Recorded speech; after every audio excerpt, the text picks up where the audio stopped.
Gold, trusted gold buyers. మీరు తాకట్టు పెట్టిన బంగారాన్ని విడిపించి ఈ రోజు ఉన్న మార్కెట్ ధరకు కొనబడను. Welcome to I dream. నేను ఉదయశ్రీ. సమంత, రాజ్ నిడిమూరు ఇద్దరు ఒక్కటయ్యారు. ఈషా ఫౌండేషన్ లో వాళ్ళిద్దరు వివాహం చేసుకోవడం జరిగింది. భూతశుద్ధి వివాహం ఇది ఈషా ఫౌండేషన్ లో జరిగింది. అయితే వీరి వివాహం తర్వాత రాజ్ నిడిమూరు భార్య శ్యామలాదేవి ఒక ట్వీట్ చేశారు ట్విట్టర్లో. ఇప్పుడు అది హాట్ టాపిక్గా మారింది, వైరల్గా మారింది. ఇప్పుడు అందరూ అదే మాట్లాడుకుంటూ ఉన్నారు. దీనిపై మాట్లాడడానికి మనతో ఉన్నారు family counsellor, public speaker and motivational speaker Rajani Rama garu. మాట్లాడదాం. నమస్తే అమ్మ. నమస్తే ఉదయ. రాజ్ నిడిమూరు ఇది రెండవ వివాహం సమంత గారిని చేసుకోవడము. అందరూ సమంత ఫ్యాన్స్ అయితే చాలా చాలా హ్యాపీగా ఉన్నారు. తను చాలా డిప్రెషన్కి లోనైన ఉండే ఇప్పుడు రెండో పెళ్లి చేసుకుని తను హ్యాపీగా ఉంది. సో ఇలాంటి సందర్భంలో రాజ్ నిడిమూరు ఫస్ట్ వైఫ్కి డైవర్స్ ఇచ్చారు. అయిపోయి కూడా 2-3 years అయిపోయింది. కానీ 22లో ఇచ్చారుగా. అయిపోయినాక ఇంకా డైవర్స్ అయిపోయింది అని అంటే ఇంకా వాళ్ళిద్దరికి ఒకరి లైఫ్తో ఇంకొకరికి సంబంధం లేదు. అలా ఆయన ఇంకో పెళ్లి చేసుకునే రైట్ ఆయనకు ఉంది, ఇంకో మ్యారేజ్ చేసుకునే రైట్ ఈవిడకు ఉంది. కానీ ఇలాంటి సందర్భంలో అంటే సమంత ఫ్యాన్స్ హర్ట్ అవుతారు కదా శ్యామల గారు ఇలాంటి కమెంట్ చేయడం. సో దీనిపై మీరేమంటారు? ఏంటంటే అది కొంచెం కోపం అనమాట. రివెంజ్, తర్వాత జెలసీ. నాతో సరిగ్గా ఉండలేని వాడు అక్కడికి వెళ్ళి ఉంటాడా, లేకపోతే ఇప్పుడు చిన్న వయసు ఆమె కావాల్సి వచ్చిందని ఒక సహజమైనటువంటి ఆడ మనస్తత్వంతో చేసిన కామెంట్స్ అవి అని నాకు అనిపిస్తుంది.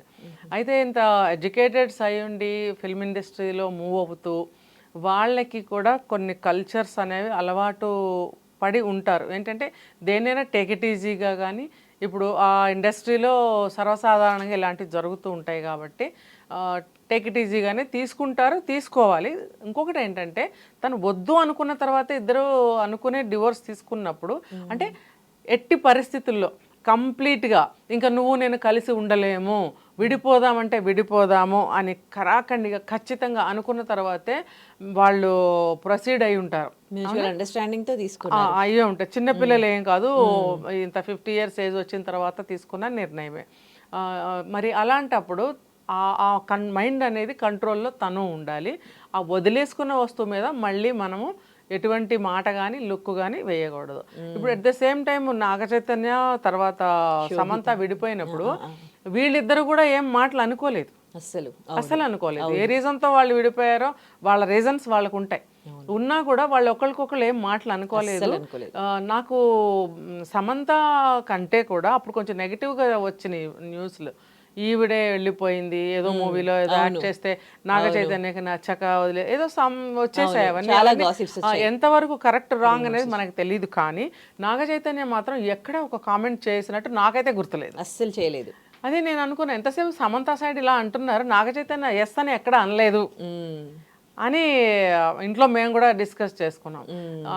అలాంటప్పుడు అంటే వీళ్ళు ఇంకా యంగ్లో ఉన్నారు.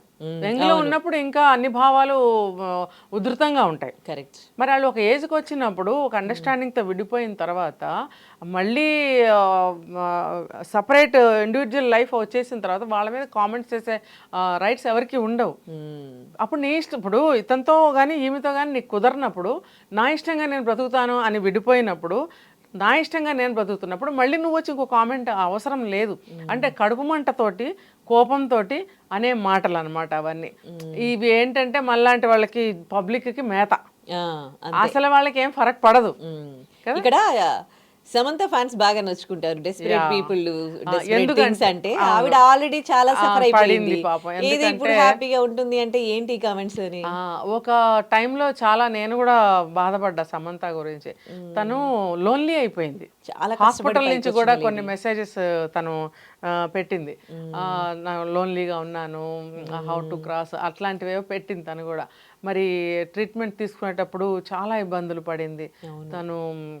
తనకి ఒక అనారోగ్యం చేసినప్పుడు హెల్ప్ కానీ నా అనేవాళ్ళు కానీ ఎవరు దగ్గర లేరు. ఒక డిప్రెషన్కి వెళ్ళిపోవడం, ఒక వైరాగ్యంలోకి వెళ్ళిపోవడము. కానీ తను మళ్ళీ రికవర్ అయ్యి బయటకు రావటం అనేది నాకైతే చాలా వండర్ అనిపించింది. అది చాలా కష్టతరమైనటువంటి డిసీజ్ ఏదో విన్నాను నేను. అవును.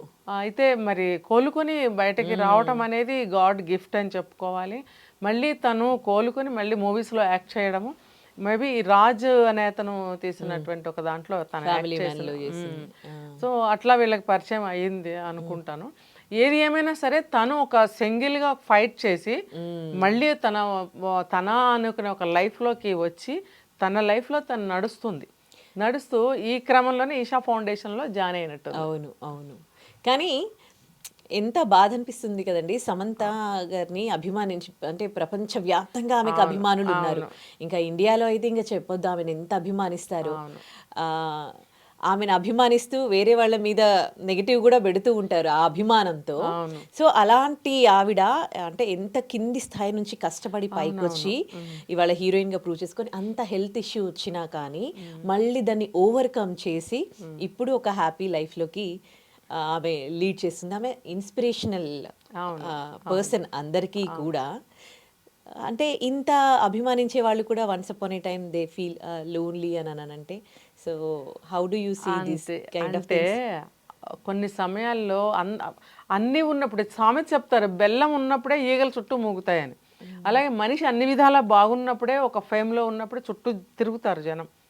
ఆమెకి ఏమీ లేదు, ఒక సిక్ అయింది, లేకపోతే మనీ లేదా, లేకపోతే మనుషులు లేరా, ఆమెకు ఏ రకంగా చూసినా ఎవరు హెల్ప్ లేరా అన్నప్పుడు ఎవరికి వాళ్ళు వెనకంజే వేస్తారు. మానవ నైజం అది.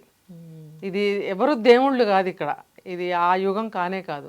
అమ్మ మనకెందుకులే, ఇప్పుడు ఏం ముట్టుకుంటే ఏం అంటుకోవాల్సి వస్తుందో, ఏం అంటుకుంటుందో, ఇలా అనుకుని అందరూ దూరంగా ఉండేవాళ్ళే.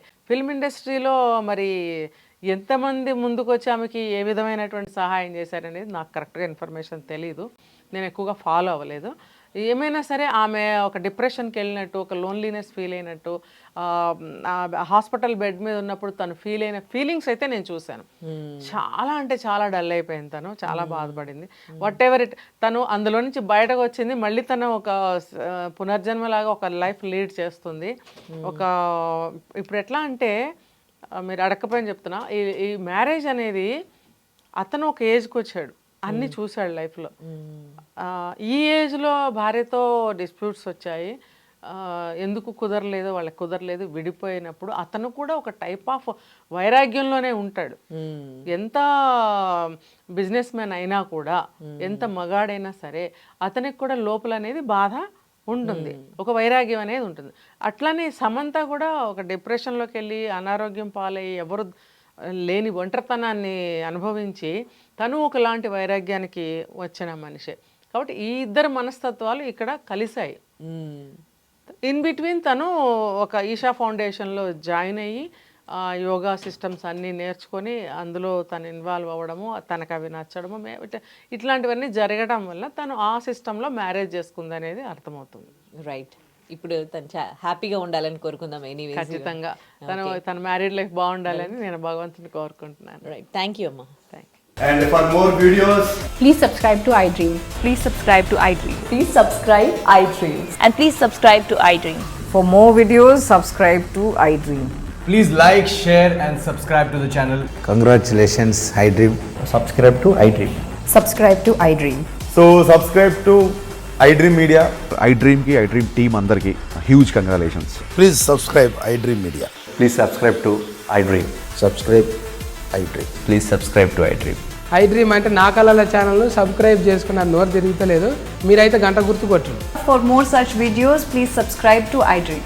Subscribe to iDream. Please subscribe to iDream. Please subscribe iDream Media. Please do subscribe to iDream. Please subscribe to iDream Media. For best entertainment and information, please subscribe iDream. And don't forget to subscribe to iDream.